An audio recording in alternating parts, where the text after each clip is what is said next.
Gjesti shpërthen ndaj padrejtësive që po i bëhen, kërkon protesta nga fansat e tij, edhe 5 veta sikur të jenë.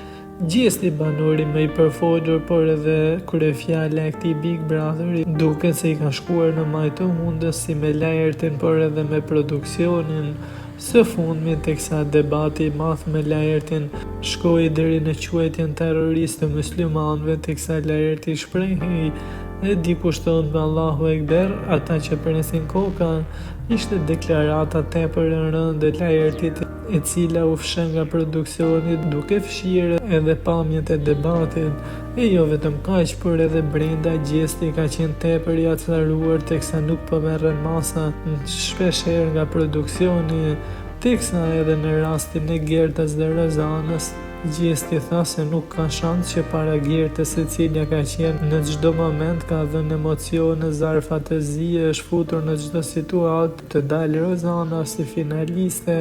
e cila vetëm flet gjuhën me ngri zërin në prajm.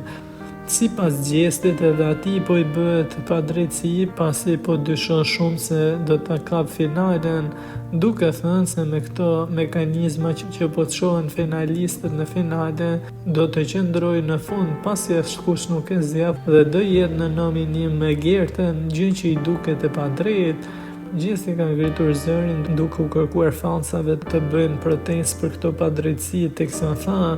"Nubat e mi, protest, vetëm kështu mund ta zgjedhim, edhe 5 veta sikur të jenë, ju lutem bëni protest", deklaroi Gjesti, i cili pas kësaj u thirr në thomën e rrëfimeve.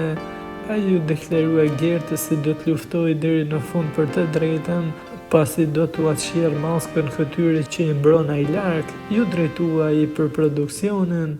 Nuk dihet nëse do të mbahet edhe një protestë tjetër, pasi me 15 janar u mbajt protesta e parë në mbështetje të tij kundër bullizimeve ndaj Gjestit. Tani më që jemi aq afër finales, me siguri që fansat do të mendojnë diçka në përkrahje të tij.